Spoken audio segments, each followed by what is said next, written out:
Okay. Hello friends. இந்த வீடியோல நம்ம distributive property of multiplication over subtraction part 2 தான் பார்க்க போறோம்.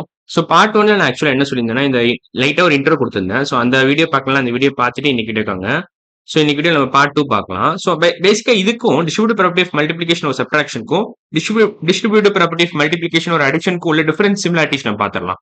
ஸோ ஆக்சுவலா ரெண்டுமே ரொம்ப சிமிலர் தான். ஆக்சுவலா distributive property of multiplication over subtraction எப்படி வரும்னா, a into b minus a into c equal to AB minus AB basically இது ஏபி இது ஏசி. நீங்க ஏவை காமன் எடுத்தீங்கன்னா ஏ டைம்ஸ் பி மைனஸ் சின்னு எழுதலாம். Which is same as A into B minus C. A into B minus C அவ்வளவுதான். So இது வந்து distributive property of multiplication over subtraction. இது பேசிக் ஐடியா. ஸோ இதுக்கு நான் ஒரு எக்ஸாம்பிள் வேணா கூட கொடுக்குறேன்.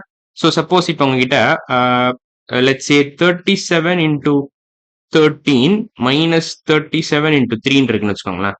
இப்போ 37 நம்ம காமனா வெளில எடுத்துடலாம். 37 நீங்க காமனா இந்த கணக்கு நீங்க தனியா பண்றது கஷ்டம். அதனால நம்ம என்ன பண்ண போறோம்னா 37 காமனா வெளில எடுத்துடலாம். ஏன்னா இதுக்கும் அதாவது இதுக்கும் உள்ள காமனான நம்பர் பாத்தீங்கன்னா 37 தான். ஸோ நம்ம 37 காமனா வெளில எடுத்துறோம். இப்போ நமக்கு என்ன பாக்கி இருக்கு? 37 டைம்ஸ் 13 மைனஸ் 3 விச் இஸ் அதிகமாக 37 இன்டூ 10. 13 மைனஸ் 3னா 10 வரும்.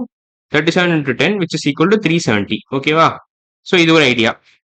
ஸோ இப்போ நம்ம என்ன பண்ணலாம்னா இதே கணக்கை நம்ம இப்போ அதாவது அடிஷன் தான் எப்படி இருக்குன்னு பார்க்கலாம். ஸோ இதே மாதிரி சிமிலர் கணக்கு. So 37 into 13 plus 37 into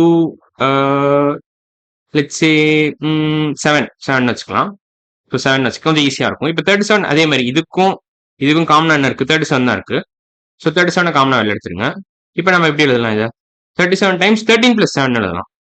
37 into 13 plus 37 into 7 is the same as 37 into 13 plus 7. ஓகேவா? ஸோ இப்போ 13 plus 7 நம்ம என்ன பண்ணலாம்? ஆட் பண்ணலாம். ஸோ ஆட் பண்ணா உங்களுக்கு என்ன கிடைக்கும்? 20 கிடைக்கும். ஸோ இந்த கணக்கு போடுறது easy. 37 into 20 is very easy. 37 into 2 என்ன வரும் உங்களுக்கு? 37 into 2 நான் டக்குன்னு நான் போடுறேன்.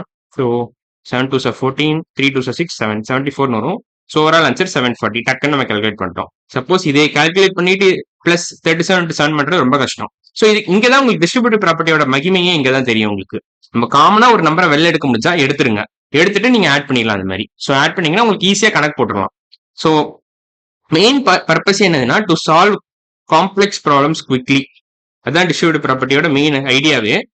Solve complicated problems quickly, solve complicated questions அப்படின்னு வச்சுக்கலாம். ஸோ அதான் main key point, key takeaway அதான். So to solve complicated ideas quickly. So இது புரிஞ்சுக்கிட்டா போதும். ஸோ இப்போ நம்ம அடுத்த வீடியோ நம்ம இந்த பேஸ் பண்ணி நம்ம சில கொஸ்டின்ஸ்லாம் சால்வ் பண்ணலாம். அப்போ உங்களுக்கு இன்னும் பெட்டர் அண்டர்ஸ்டாண்டிங் கிடைக்கும். ஸோ இன்னைக்கு வீடியோ அவ்வளோதான். அடுத்த வீடியோவில் பார்க்கலாம். பாய்.